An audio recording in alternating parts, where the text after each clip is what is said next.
Welcome to the GateWorld podcast.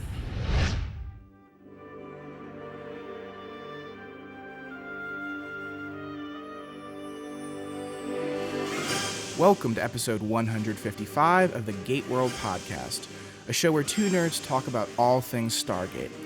My name is Adam Barnard, and today I'm going to be joined by a special guest who is very well versed in all things Stargate and the Stargate community. You may know him from the MGM Superfan panel that was recently formed, but you probably know him from the Stargate Guy channel on YouTube. So Taylor Underwood, welcome to the show. Thank you for joining us. Yeah, thank you for having me, Adam. So recently you wrote up your personal Stargate story for GateWorld.net. About sometime last year, we relaunched the My Stargate Story column, which is essentially a platform for fans who have been influenced by the show at whatever point in life to come and kind of share what makes Stargate special. Because we all watch a lot of entertainment, or we're all aware of plenty of TV shows and movies, perhaps more so than ever with the modern media climate. But because of that, it seems like shows that are actually special, that actually have a real world impact, become more important to people because they stand out from the crowd. And I think it's safe to say you've had quite the experience with Stargate, and that's been very formative to what you're doing professionally and personally in your adult life. Oh, definitely. You know, one of the things that really gets me is every now and then I have a comment on one of my videos where someone says, you know, just relax, it's just a show, you know, or come on, it's totally imaginary, you know. I'm like, you don't get it. It is not just a show. Shows that are just shows don't stick around for 20 years. Shows that are just shows don't make a huge impact in people's lives all around the world. Shows that are just shows don't make it, you know, to a couple of 100 episodes and a couple of movies. Shows that do that are not just shows. So I want to ask you then, can you kind of take us back before the Stargate Guy? And we're going to get to that in a second, but how did you discover Stargate, and at what point did you really know that it was going to be something that was personal for you and something that, as you say in the article here, influenced the craft you wanted to develop with YouTube and video, or just even the degree you chose in college? So at what point did that really start to sit in as something that was seminal to your life? Well, it really started when I was a kid. And like a lot of us, I walked in to the living room where my dad was watching TV, and he had Stargate on.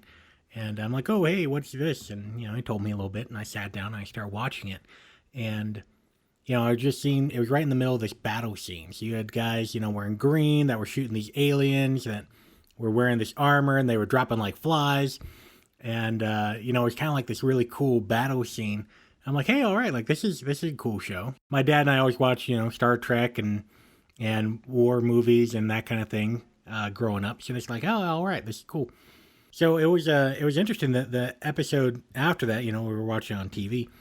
And the episode after that, I'm pretty sure it was Seth. It's kind of hard to remember that far back, but I distinctly remember having a guy walk in and explain about the ancient Egyptian gods and how they were connected, and seeing like this hologram, this pyramid-shaped hologram of all the different gods on it and how they're connected, and how they were looking for one.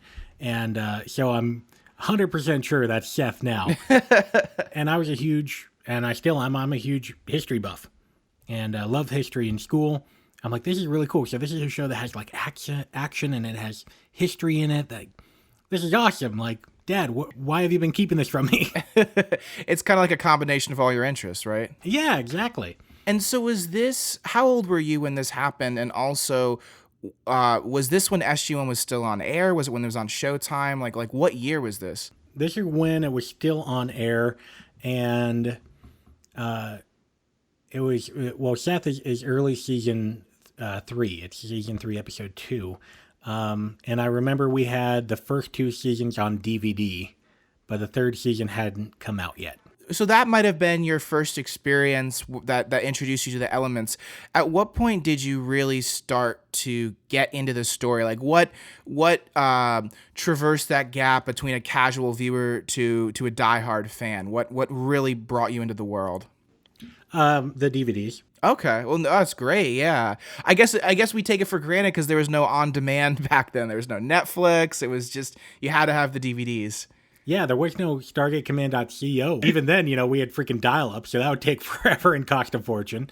But yeah, so the DVDs, whenever a new season would come out, my dad would get the box set, and I would sit down and we would watch them together, and then I'd sit down again and I'd watch them, 2, 3, 4 more times. Although a lot of the episodes are like one-off episodes where you can sit down, you can have an adventure, it's cool. There's this overall giant story arc going on, and I love that. And the special features were just amazing. That really got me into the behind-the-scenes stuff of it, the actual filming of it, the acting involved. So, what do you think in terms of story elements really connected with you? Was it the mythology? Was it like the modern day setting, the adventure? For me, for example, like I really loved how it was essentially just a completely, for all intents and purposes, realistic military operation that could very well be happening in our world. This isn't an alternate reality. This isn't the future. And for a kid who was interested in the military, that was the coolest concept, that there were these people who I genuinely liked, in Cheyenne Mountain Complex, who were keeping us safe and expanding our horizons. And that was something that I wanted to plug into. For you, was it, what element of the show was your favorite? I'm going to go with D, all the above. Oh, D, all of it. Yeah. Great answer. Yeah, you can't go wrong with that. Well, the two big things that caught me, one was the history and the archaeology of it all. I found that really fascinating, as well as there's just so much of our history that we just don't know about. I mean, we've had whole libraries burned to the ground with the only copies of written documents in them. And so it is theoretically possible that this could have happened. And the fact that the story was happening right now was a huge attraction for me, because this isn't in a galaxy far, far away. This isn't right. 200, 300 years from now where, we're spacefaring people. It is, a bunch of Air Force people on the bottom of a mountain, trying to make this work.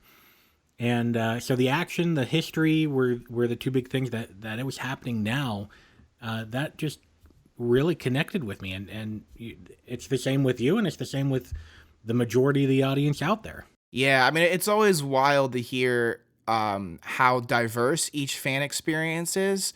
In terms of what it inspired them to do, or whether they went to a convention, or how the show changed their life, or what they learned from the show.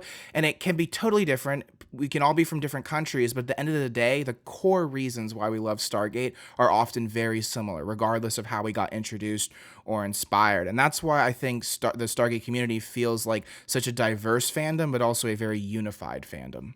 Exactly. One of the things that really has struck me about it, especially after getting involved with the fandom as an adult, is that really Stargate brings people together. I have personally chatted with and talked to people from all around the world about Stargate that I never would have had those conversations. I never would have met those people. And it is just amazing to me that the fan base is very diverse, and we come from all different backgrounds. We have all different political opinions. We have all different philosophical and religious opinions, but we can all gather together and we can talk about and enjoy Stargate. That is an amazing thing.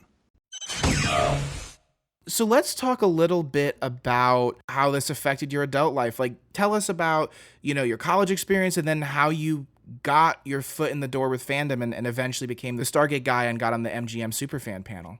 So all growing up through high school, I watched the show, and I didn't really realize the impact that it was having on me at the time. I got more interested in filmmaking. I got more interested in the behind the scenes. I listened to all the commentaries.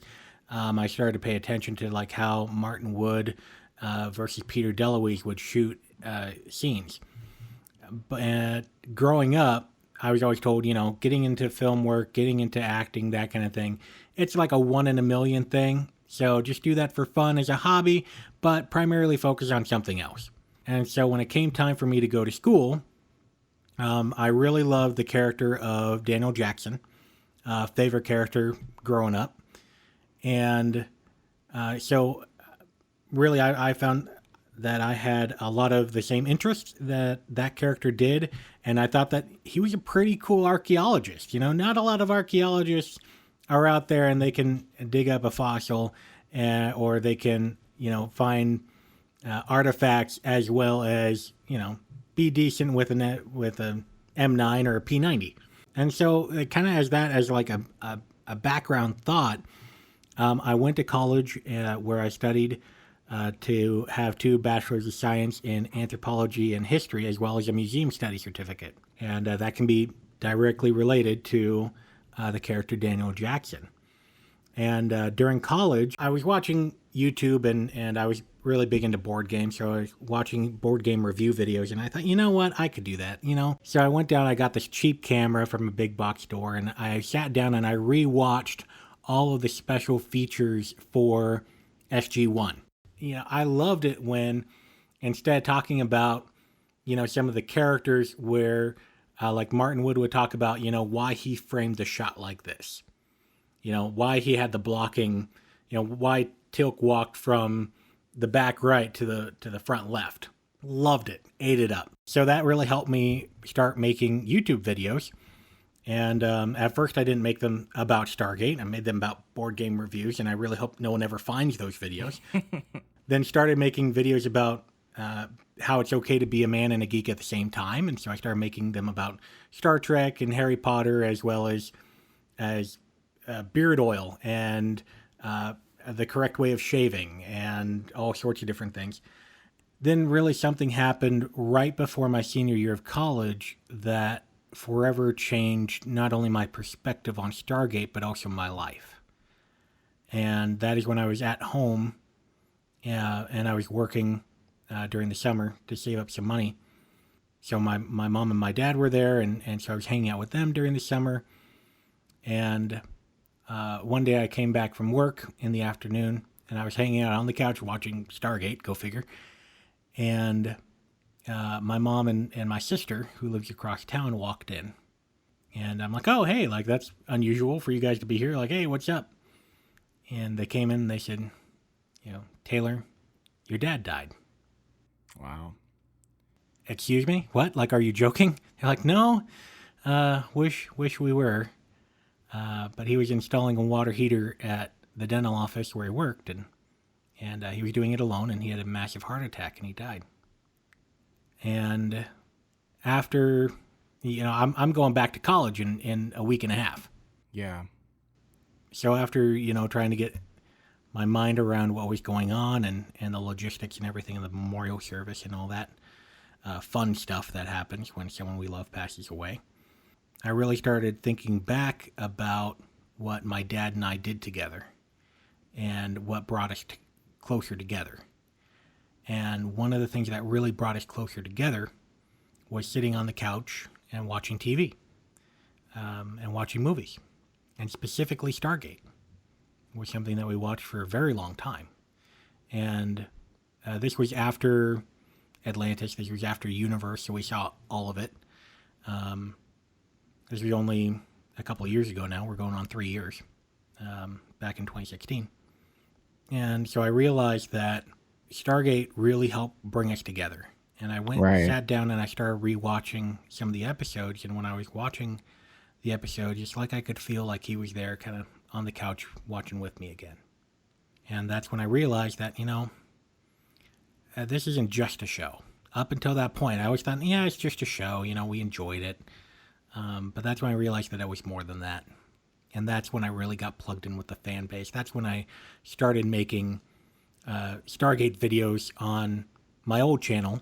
And they had such a positive response. They were the most popular videos on the channel. And people were saying, hey, you need to have your own channel about this. And so a little while later, I started the Stargate Guy channel, and it's snowballed from there. Wow. In my own life, I didn't have to go through, I haven't gone through something like that with a parent, but I do know how great the memories were of being able to sit and share Stargate with other people. And when I was 13, we discovered Stargate Atlantis. I discovered Stargate Atlantis watching it with my dad, and we were into a lot of sci-fi stuff and war stuff. And I know we have similarities with each other, but we also have similarities with hundreds or thousands of fans around the world. I guess Stargate was such a positive show. Like, it was dramatic and it could be violent, and it could, there could be moments where our characters experience defeat, but ultimately, and at the end of the day, these were virtuous people and people who were trying to be their best selves and the best at their job. And there was just something that was refreshing and inspiring about that. Yeah, and I just wish that I understand the significance of it while my dad was still alive. Right. I mean, it took that very unexpected, tragic moment for me to realize what had been going on in my life for the previous 20 years. And that's really one of the main reasons why I do the Stargate Guy channel. That's one of the main reasons why I do all the videos, is because Stargate has had just a great impact on bringing me together with my dad. That I want that to happen with everybody. I want to help others to come together through Stargate like I did with him. Understand and realize those things that bring others together, and not, completely brush it off or not think about it until the other person's gone. And with Stargate, I found there is such a wealth of content. Just the amount of content that's been produced around the core stories, whether it's, books or games or behind the scenes featurettes or interviews. I mean, when I was discovering Stargate, I wasn't working for GateWorld. I was reading GateWorld. Like, it's only recently that I've come aboard. So just having that repository and through different sites or through multimedia content was so incredible, because if you like the show, it felt like the show was just the beginning. There was so much more conversation or dialogue to be had with other fans, or things to experience, or stories, or even fan fiction if you're into it. If you want to read other people's perspective on the show and what that means to them, there was the option to do that. And that, to me, also made it way more than a show, because for me, it's like, oh yeah, this was something that was like, I was supposed to be working on school assignments, and I was like on the internet trying to read about, okay, well, what happened with this, and what episode have I missed, and what's the production date, and Joe Malozzi posted all these behind the scenes pictures and they've started production, and then you just like want to be on his blog for 2 hours reading about them making the next season. And like, I actually went to film school because of Stargate opening up my interest to media production and multimedia. And it sounds like, the same thing happened to you with college itself. Yeah, and really it's amazing to me. I wish that I knew all the different stuff that was out there 10, 15 years ago. Right. Because I did not know that GateWorld was a thing. I had no idea how big the fan base was. My only clues as to how big the fan base was watching the special features on the DVDs, or seeing the commercial for the Get in the Gate sweepstakes that they did twice with SG1, and just thinking and just kind of being envious of the couple people that won the Get in the Gate sweepstakes. Right. And I had no idea that all that stuff was out there until I was like 25. Really? Wow. I had no idea. That's when I first found GateWorld. That's when I first found that there were all these books and everything out there. I kind of suspected that some of that was out there, but all the additional stuff I did not find out about until not that long ago. And since then, I've been playing catch-up, trying to, go back and read Malozzi's blog and looking at all these different articles on GateWorld, and, checking out all this different fan-created stuff and all the various, officially licensed and not officially licensed products out there. A lot of comics, too. I almost completely forgot about. There's just so much stuff. Yeah, there's over 30 books, for crying out loud. For me, the thing that like almost intimidated me, that I didn't realize how important it was to fandom, were the conventions. Especially being young, it's not like I could just get in my car and go to them. And also I was like really scared of them, because I was like, what if I don't fit in? Which is like the most hilariously wrong thought to have about a Stargate convention, because that might have been, as a teenager, the one place I actually did fit in. But for me, once I went to my first convention, I think like 15 or 16, and that was really cool to be able to like walk into a room and all of a sudden interact face to face with someone, and to be at a location for a weekend specifically just because of Stargate. To me, that was so cool, and I'm so excited by the fact that that's still happening. I mean, not counting Stargate Origins, if we're only looking at TV shows, Stargate has been off the air for 8 years now, and it's still going strong. Oh yeah, and if anyone has a chance to make it to a convention, I highly recommend it. Because I only found out about the conventions with the special features on the DVDs, and Chris Judge Right. was talking about his first experience going to GateCon, and doing a panel, and how much fun it was and everything like that. I'm like, man, I really wish I could do that, but with my family growing up, I mean, we were broke. We were, I grew up in a freaking trailer park, for crying out loud. And if, for people who are international, that's where, the American poor lives, is in trailer parks. We did not have any money. So that was like a distant dream. So my first convention was 2 years ago in 2017, going to GateCon The Invasion up in Vancouver, and spending, every spare penny that I had in order to go up there. And that was just incredible. It's the same thing, just walking into a room and being surrounded by people who like the same thing that I do. And they're like there, and they're real people. They're not a foreign name. They're not, Right. a comment on a video. They are living, breathing human beings, for crying out. I can shake their hand, and Yeah. seeing all the actors, and Martin Wood, the director, who I had great admiration for. Seeing them walking around and talking with people, it was just incredible. Highly recommend it to anyone who ever has a chance to go to any convention with Stargate stuff. And you've been going to more conventions recently because of your new status on the Stargate Superfan panel, correct? I know you're at WonderCon, and you mentioned that in the article that you did for GateWorld. Yeah, so I have been to all of two conventions related to Stargate. One was GateCon in 2017. The other was WonderCon earlier this year, when we met as a superfan panel, like you were saying. The conventions are freaking awesome. I don't I don't quite know what to say, because I'm thinking back and I get so excited about it. There's certainly an energy, I mean, with the conventions. It's weird because it's like you are all there to celebrate creativity in a sense. You're celebrating art.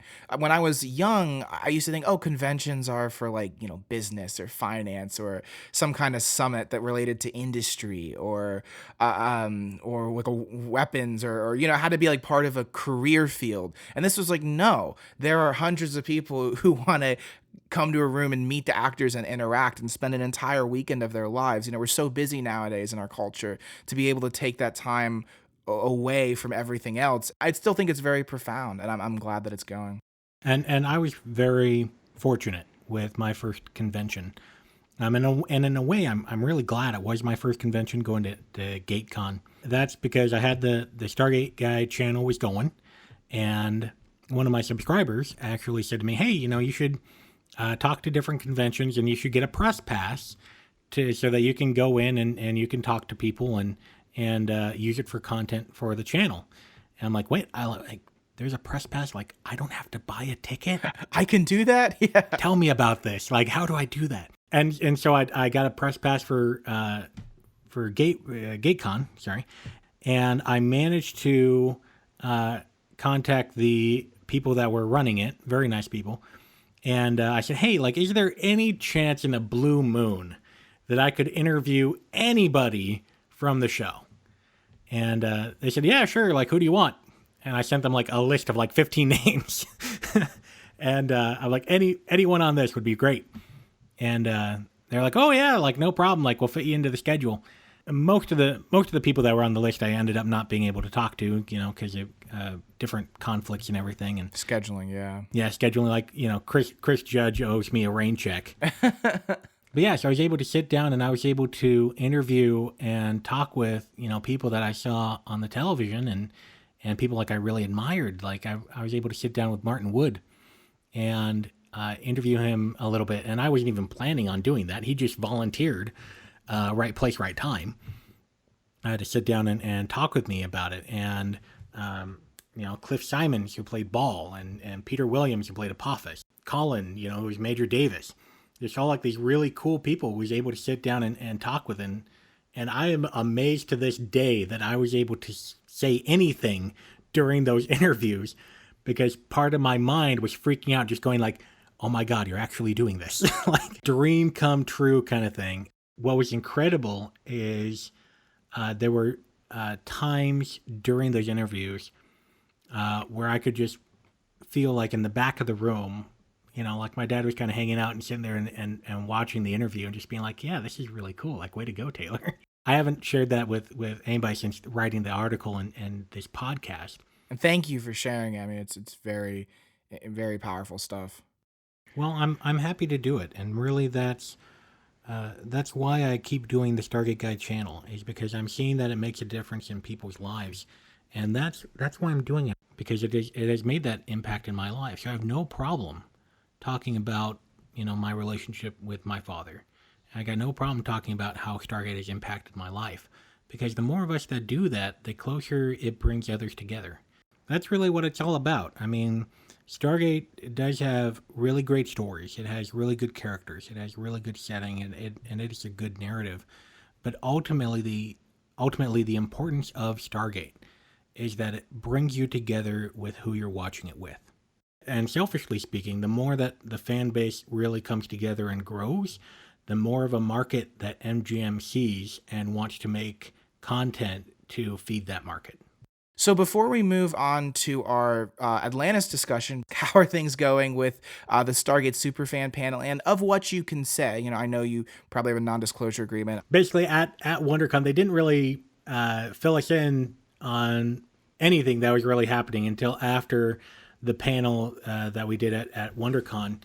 And really, we sat down in this little business room in the hotel, and they're like, okay, so in order for us to tell you what we need to tell you guys, you need to sign these non-disclosure agreements. And basically, if it sounds like, or if it kind of feels like it should be on the download, don't say anything. So it was a little intense, but really, what really struck me with the Superfan panel is that entire weekend, I really got to meet in person with everyone on the panel. And until then, literally the day that they announced our names, we all found each other on Facebook, and we started a Facebook group chat and getting to know each other, over messages. But what really struck me during that weekend is that even, meeting all the people at MGM, including the people who are in charge of the Stargate franchise with MGM, what really struck me is that no one had a major ego. Everyone was really friendly. Everyone was talking with each other. Like, really, I could sit down with anybody on the MGM team, anybody in the Superfan panel, and we could have a conversation about anything, and it was awesome. I can confidently say that everyone that I met and have met so far at MGM and on the Superfan panel are all very passionate about the franchise. They all want it to continue. They want it to continue in good form. And it has impacted their lives as much as it has mine. So let's go ahead and move on to our 15th anniversary Stargate Atlantis discussion. The main discussion. So now that you guys have gotten introduced to Taylor and know a bit more about him and what he's done in relation to the Stargate franchise, I'm happy to have him join me for our 15th anniversary discussion of Rising and the first season of Atlantis. I think now's a great time to go back with that mile marker, a decade and a half, and kind of examine what the show did for the franchise, because at the time of Atlantis airing, SG1 was still on the Sci-Fi Channel, but Atlantis really turned it into something more. It turned it into a franchise, a multi-show franchise. This wasn't just a show that was trying to continue the story of a movie from the 90s. The television universe, I believe, with Atlantis kind of self-actualized. I'm just going to throw it over to you, Taylor. What did you think of Atlantis when it first aired, and how has the pilot sat with you over the years? I thought it was awesome. Stargate Atlantis was built up to in Stargate SG-1 for a while before it actually came out. And just, little bits of, Atlantis, and Atlantis is connected with the ancients. And then, hey, this is an actual physical place. Let's try to get there. I thought it was very well built up and very well executed. But when actually sitting down and watching Rising Parts 1 and 2, I thought it was awesome. I mean, you had the new character. You had a solid handoff in Antarctica between Jack and John. And it really connected and really launched Stargate Atlantis to being its own thing, where it is still solidly connected to the main show, and we're just extending it out into a new galaxy where new enemies could happen. It wasn't just the GateWorld, it wasn't just the replicators, it was anything could happen. And I just thought it was great. And you're stuck in a galaxy, you have very limited resources, and you have to figure out who everyone is, who's the bad guy, who are your allies, how do you talk to Earth, and it was just very well executed. I loved it. There was a lot more of a frontier vibe to Atlantis, I feel like. Like, SG-1 was operating off of quite literally their home turf. Atlantis, the Atlantis crew was told in Rising, this very well could be a one-way trip, and, you are all volunteering for this. And you have to go through with the knowledge that you may never come home. And so I think immediately in the early Atlantis days, the stakes were so much higher. There was always this underlying anxiety that there is no backup, there is no plan B. It's like these people are highly trained, but they have limited resources. They have to figure out everything for themselves.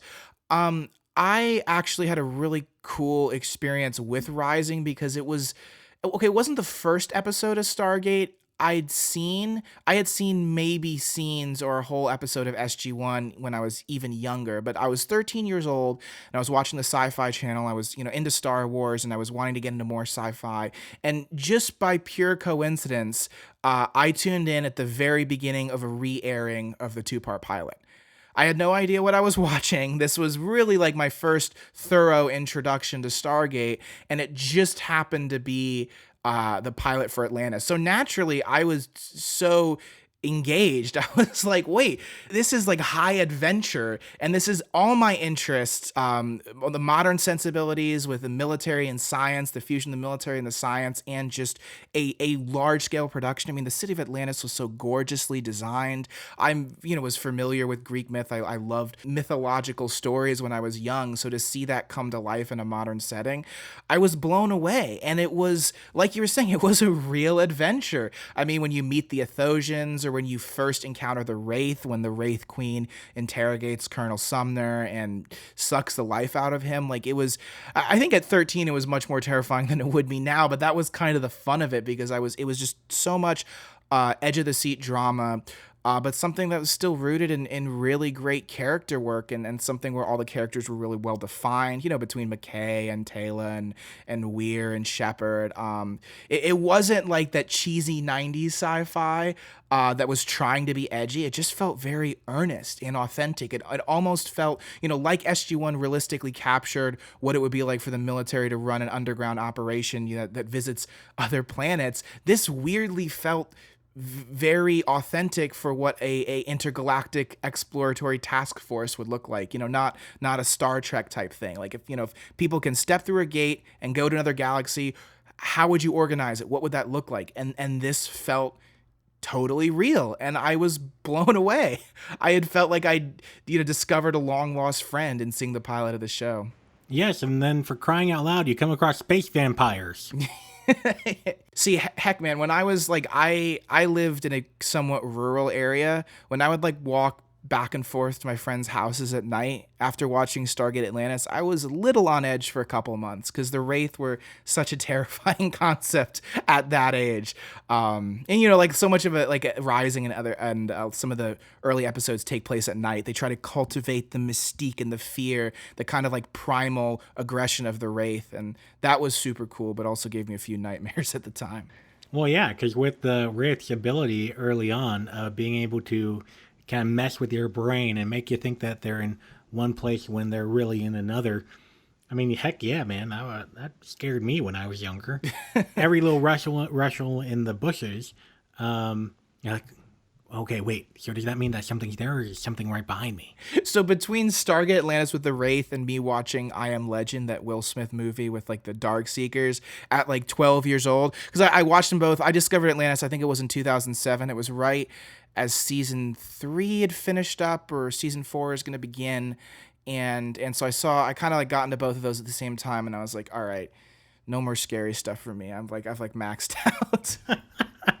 Man, that's a horrible double feature. So what As the show progressed, what stories did you really latch onto? Because I think we're both on the same page that we have a very special place in our heart for the pilot and the introduction to the characters and the world and the story. What for you kept the story going and kept the energy going and so it kept you engaged beyond just being the spinoff from Stargate SG-1, because it could be very easily watched in an obligatory sense. Oh, of course I have to watch it because I like SG-1. What made you specifically a fan of Stargate Atlantis? Well, Stargate Atlantis, for me, it was a mixture of familiarity and new. I mean, you had the center core team of 4 people, and in that, personally, I was always drawn to McKay. I thought, that's a character from SG-1 that I saw, and now it's a continuation of that character. So a lot of it I kept watching for McKay, and then later on for Ronan, because he just kicks ass. But really, it had that same magic formula that SG-1 had. It had the action and it had the science, and a good balance of those two, as well as a mixture of comedy in there as well. It didn't take itself too seriously. It took itself seriously, but not extreme. Not like, Universe later on. But I kept watching because it was familiar enough to SG-1, but it was still so new that I did not know what was going to happen. Because in SG-1, for a point there, it was getting down to, okay, what's the next goal threat that's going to come down? Who's going to be the new system lord that comes up and tries to destroy Earth? Whereas with Atlantis, it was, okay, are there more enemies than the Wraith? And we find out that there are. Be like, okay, well, what's their story? Like, how did that go on? So it was, I kept watching because it was a mixture of familiar and a mixture of new, and I love that. Yeah, I mean, with the Janai or even the Poisoning the Well episode, there was a lot of really great human drama in it. Also, they're cultivating the mythology of the Pegasus galaxy. All the disparate communities in the Milky Way galaxy were really affected by the Goa'uld, and part of our story was getting involved in that and learning about what was the status of the rest of the Milky Way galaxy. The same thing happened in Pegasus, where you meet all these disparate human communities, and the Atlantis team reactivating the City of the Ancients and coming in with such power was a turning point in kind of like the ongoing war or conflict between the Wraith and the humans of the Pegasus galaxy. And the show really did a good job of painting a tapestry of what that was like. Well, and just a continuation of things that we already were familiar with. Take, for example, the Tao of Rodney episode. Great episode, yeah. Yeah, where McKay accidentally pushes the wrong button, basically, and his DNA is scrambled, and he's basically on the path where he either needs to ascend or die. And just with that, the idea of ascension had been around in Stargate for a while, but it was that episode that built more upon that and looked at it as more of a physiological experience, as well as the kind of spiritual that it kind of was hinted at the very beginning of SG-1. And it was episodes like that really built more the universe as a whole. And it could show that it wasn't just an adventure show. It was a show that built upon existing knowledge and rounded out the Stargate universe. Yeah, I mean, it's kind of cool to see SG-1 and Atlantis run in tandem now. I actually came in, I think it was about 2007, so right as SG-1 had ended. I didn't get to watch any, quote, new episodes of SG-1. I was always watching just reruns with the DVDs, but I was able to watch the tail end of Atlantis. And looking back to see how the few seasons that aired simultaneously between SG-1 and Atlantis interacted and built off each other, I'm almost jealous that I wasn't there in person to experience it. I mean, they aired on the same night, right? So it's just you basically get a double feature back to back. Yeah, and I love that because really, you're absolutely right. It was working in tandem, and so I loved seeing it where I would watch an episode of SG-1 first, and it would have something, it would mention something about Atlantis, what was going on there. And then I'd turn over to Atlantis right after that, and it was building on, or it was the thing that they were talking about in SG-1. And that really got the sense of these two shows are really connected, but they're separate all at the same time. And I love that back and forth between the two shows because you kind of had to watch both in order to get a full picture about what was really going on in the story. Completely. And not to get too off topic, but one of the things I know some of the producers or a lot of the fans have regrets about is the fact that Atlantis and Universe couldn't run concurrently for a single season, at least just a single season, because that might have kind of counteracted the claustrophobia that some people felt of Stargate Universe. And, what Atlantis was working towards could also have something to do with the ninth chevron or with the revelations of what the ancients learned. That would have been a cool opportunity that's missed, but we still got two great shows. Yeah, because on Atlantis, you have a gigantic freaking database that you have access to where you can look up the Destiny and what its mission was and all that stuff. You could have gotten a whole wealth of information from that. One of the story arcs I think I enjoy the most, and possibly because I started watching the show as this arc was heating up, but it was the story of Michael. And not just the episode Michael, but how they basically create an enemy when there wasn't one. They take a wraith and they turn him into a human. I found that really fascinating. Like it didn't get too dark. And I feel like maybe they pushed it to its limits in terms of how long they could run with that story and that character up until, his untimely death in The Prodigal. I think it was so personal for Michael, and it was so personal for the characters of Atlantis. It wasn't just a battle against these space vampires. It was a battle against a soul that whose life they had irreparably altered, and there was such a grudge between the two of them that it just made for more delicious drama, better character drama, especially into season 4 and 5 with Taylor. Yeah, Michael was a really fascinating character. And you're absolutely right. It was a created enemy, and one where it was, I'm not against you because I want a food source. It is, I am against you because you personally screwed up my life. Yeah, exactly. And I like that. And there were some episodes that just freaking scared the crap out of me that was loosely related to Michael, where the creatures were like coming out of the wells and they like emitted smoke. Oh, that was Whispers, right? The horror episode. Yeah, season 5, Whispers. Yes, that scared the crap out of me. Yeah, that was like verging into horror territory, yeah. Yes, and I'm like, freaking 17 or something at the time. I'm like, holy crap, like, talk about not wanting to go anywhere in the dark, that didn't help. I don't even think Michael even appeared in that episode, but it was still about him and about his vendetta and his experiments and what he was trying to do. I think for me, I was scared by Whispers, but I was really scared by Michael's, like, I don't want to say fascination, but like creepy interplay with Taylor and, how important the baby is to him. And I think, the culmination of that was Michael showing up on Atlantis in The Prodigal. That scared me because it was like, I know this sounds weird, but like in TV shows like Stargate, you end up living vicariously through the characters, and Atlantis became like such a happy home for me. Like I always loved when scenes were on Atlantis because I never got tired of the city. I wanted nothing more than to walk through the gate and get to explore the city like the kids did, in like hide and seek and with the Athosians. Like when they were running and playing tag through Atlantis, I thought that was so cool. So for me, I had developed such a love for the city, and then to have him invaded, it felt like the characters were very much defeated or on the verge of losing everything they had fought for. And I thought that was a brilliant way to set the final showdown with Michael on Atlantis itself, because that's where he was created, or that's where they created the legend of Michael. And then that's where it ends on the city. The story comes full circle. And I looking back, even just talking about it now, I realize how passionate I am about that specific story. Yeah, I mean, with that, it's like psychopathic murderer entering your house in the back door. Yeah. It's super personal, and it's really creepy, and you don't know where it's going to go.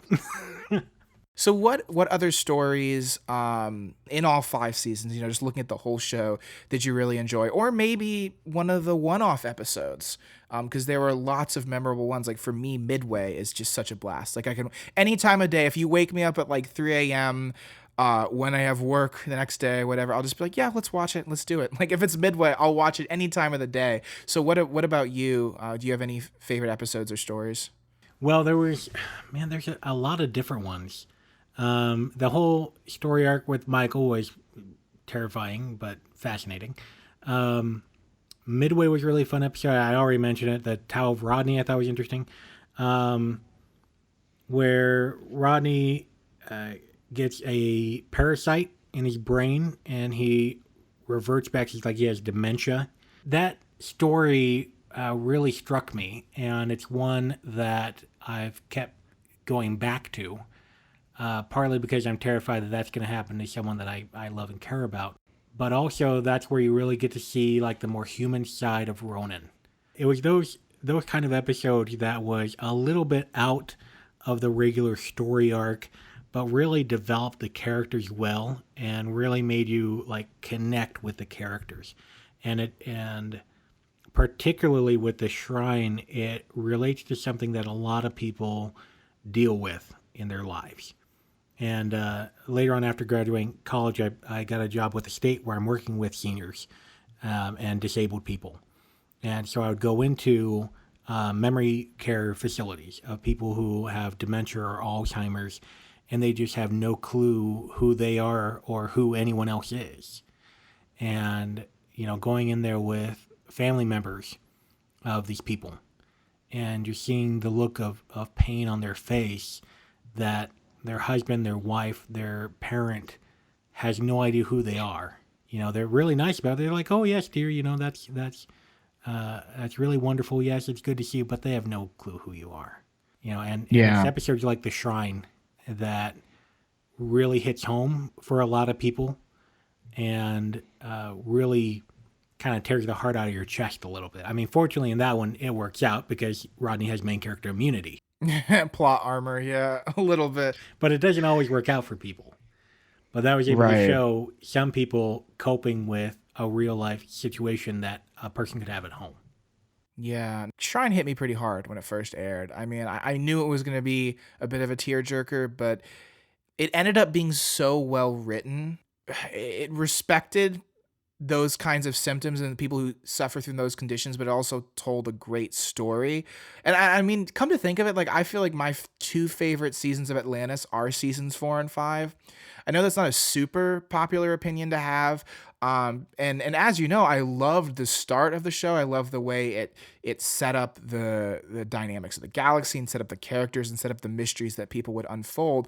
But once you really get in the story of the replicators and of Michael and of even like the double feature with Tyre with Reunion and then Broken Ties in seasons 4 and 5, that was a recurring story I loved. I just felt like the show really came into its own towards the end, which is one of the reasons I'm still not over the whole lack of a season 6 thing, because it's like my favorite episodes and my favorite story arcs came in the final 2 seasons. Yeah, there were really some good episodes in there. I absolutely loved it. Do you have a favorite season overall of Atlantis? Like if you had to pick? I know it's a hard question, but I'm I want to try to see if I can get an answer. See, people are always asking me those kinds of questions. They are? Yes. Favorite episodes, favorite seasons of the different ones. I have a really hard time choosing with Atlantis. The first thing that comes to my mind is season 3. Where we have the introduction of Ronan. You had the creation of Michael in season 3.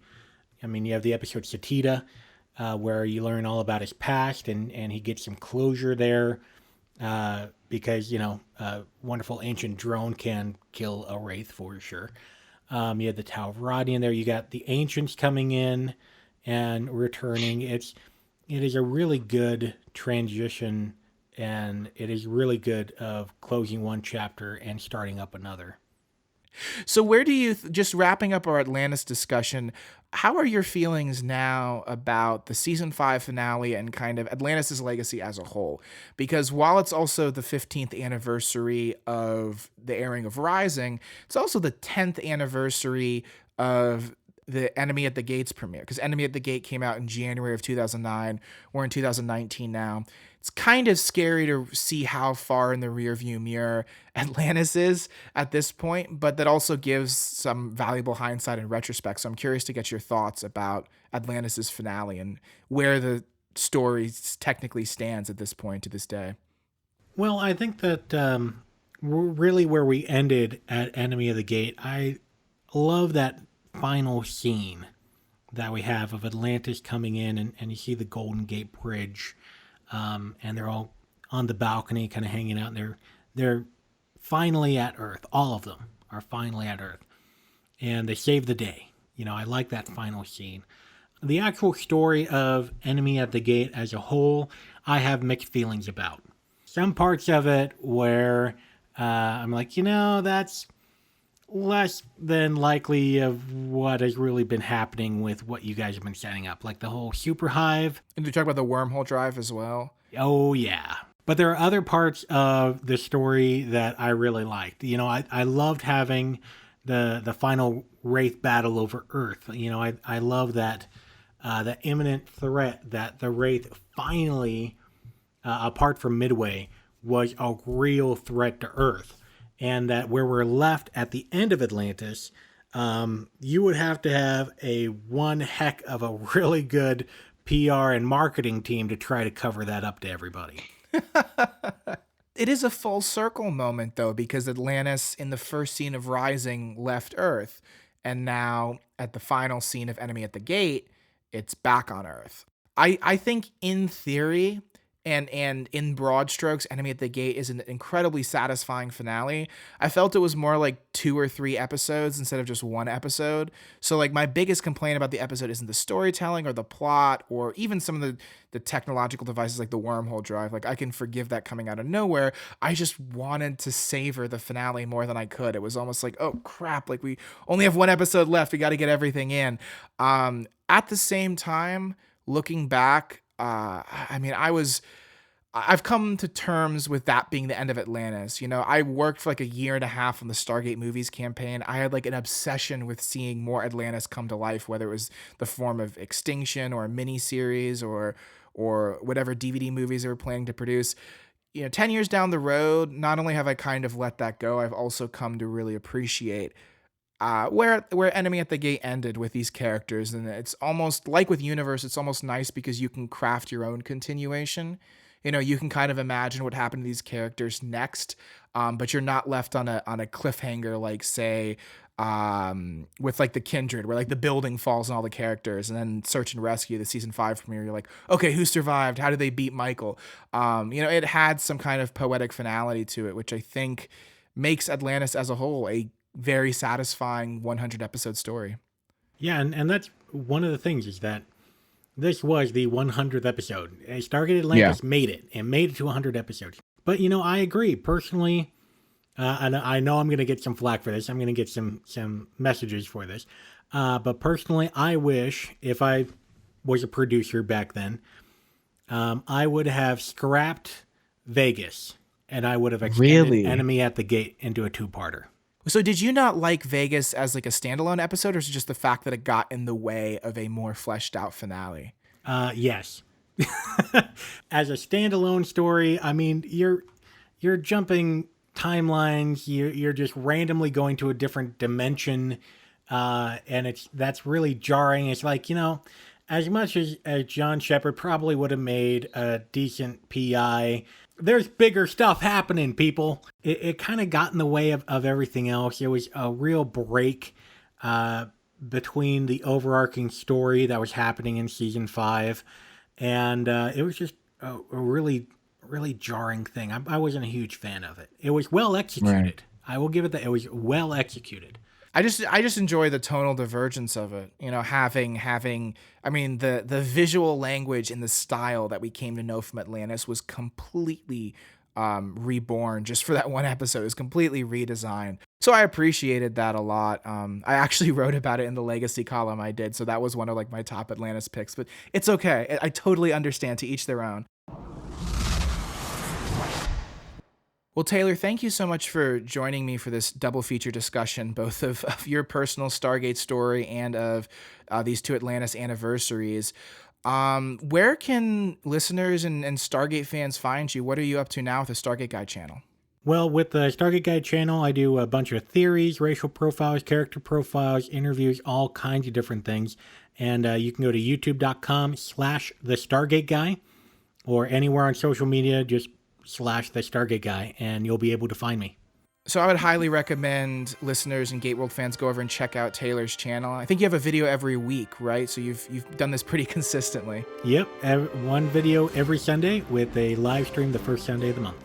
Also, if you guys have not yet read Taylor's My Stargate Story write-up, I would highly recommend going to the website and giving that a read. Again, a absolute great personal story and something that's very profound, and I'm still honored that you would share so much about your life with us and be so open about how much Stargate has played a part in your adult life, personally and professionally. Hey, I'm happy to share it. Well, hopefully we can have you back sometime on the podcast for another discussion. In the meantime, my name's Adam Barnard, and you have been listening to the GateWorld podcast.